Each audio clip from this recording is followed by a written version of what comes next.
Let me introduce myself. I am CA Parvesh Aghi. I completed my CA in 1985 and I am working as a visiting faculty with the Institute of Chartered Accountants of India and many management institutes and universities in Delhi and NCR. Today's lecture we will be covering income under the head salaries. This is your CA Intermediate course, Paper 4 Taxation, and I am CA Parvesh Aghi, professor for this lecture. So let's do question number 2. From the following details, find out the salary chargeable to tax for the assessment year 2018-19. Mr. X is a regular employee of Rama & Company in Gurgaon.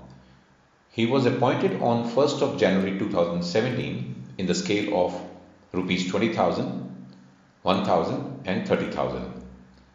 He is paid 10% DA and bonus equivalent to 1 month's pay based on the salary of March every year. He contributes 15% of his pay and DA towards his recognized provident fund and the company contributes the same amount. He is provided free housing facility which has been taken on rent by the company at rupees 10,000 per month. He is also provided with the following facilities. First, facility of a laptop costing rupees 50,000. Second, company reimbursed the medical treatment bill of his brother of rupees 25,000 who is dependent on him. Third, the monthly salary of rupees 1,000 of a housekeeper is reimbursed by the company.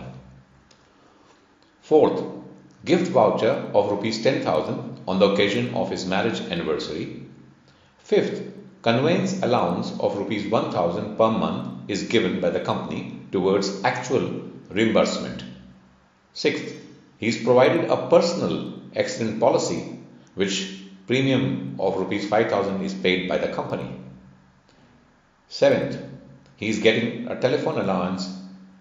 Seventh, he is getting a telephone allowance at the rate of rupees 500 per month. Eighth, company pays medical insurance premium of his family of rupees 10,000. Okay, let's answer this question. We will compute the taxable salary of Mr. X for the assessment year 2018-19. Now, Mr. X joined the company on 1st of January 2017 in the scale of 20,000 and there was an increment of 1,000 after 1 year and the scale went up to 30,000.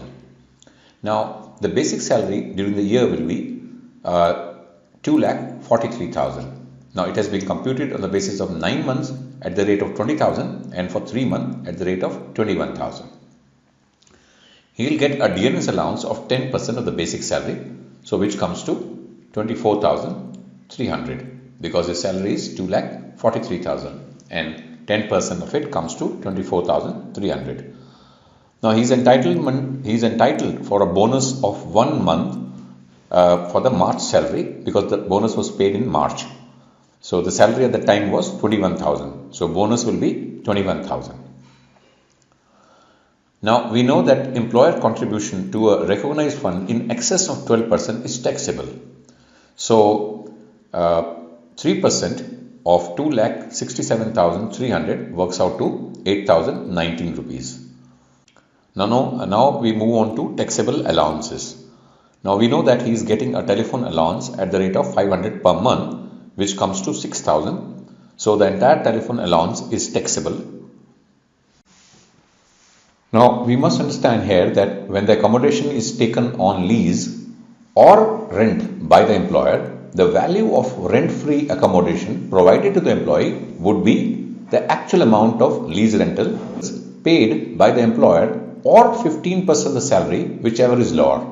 So here, for the purpose of valuation of rent-free accommodation, the salary includes the basic salary, rupees 2,43,000, the DNS allowance, rupees 24,300, bonus, rupees 21,000, telephone allowance, rupees 6,000. So altogether it comes to 2,94,300. So 15% salary would mean rupees 44,145. The value of the rent-free house would be lower of the rent paid by the employer, that is rupees 1,20,000, or 15% salary, which comes to 44,145. So here the value of taxable perquisites has been taken as 44,145 rupees for the rent-free accommodation. Now in the question it has been given that the company has reimbursed the medical treatment bill of his brother for rupees 25,000 who is dependent upon him. Now this will be taxable only to the extent of rupees 10,000 because the section 17 subsection 2 clause 5 exempts any sum paid by the employer in respect of any expenditure actually incurred by the employee on his medical treatment or treatment of any member of his family to the extent of 15,000. So but he has been reimbursed 25,000. So the exemption will be provided only up to 15,000. So the balance will be taxable. Now in the question it is given that X has been reimbursed rupees 1,000 per month as housekeeper salary. Now the entire amount of rupees 12,000 which has been reimbursement of salary of housekeeper will be taxable in the hands of Mr. X. Now further in the question it has been given that he has been paid a gift voucher of rupees 10,000 on the occasion of his marriage anniversary. Now we know that there is a rule that gift below 5,000 in aggregate during the previous years are exempt. Therefore the entire amount of rupees 10,000 is liable to tax as perquisite. So here we have taken 10,000 as fully taxable. Now we can always take an alternate view because in the circular number 15/2001 which was issued on 12th of December 2001 that such gifts are exempt up to 5,000. So anything beyond would be taxed as a perquisite. So as per this view the value of perquisite should be only 5,000. But in our answer we have taken 10,000 as taxable. So the salary income chargeable to tax would be 3,78,464. Now we should note the following things. The facility of laptop is not taxable perquisite. Now X has been given a laptop which will not be included as a taxable perquisite because it is not taxable in his hands.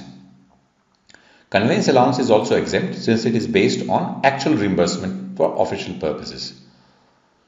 Now premium of 5,000 paid by the company for personal accident policy is also not liable to tax. Further, medical insurance premium paid by the employer is also exempt from tax. Hope you all enjoyed the lecture as much as I did presenting for you. Do add your comments as it is very encouraging and motivating. Please do like and do subscribe. Thank you.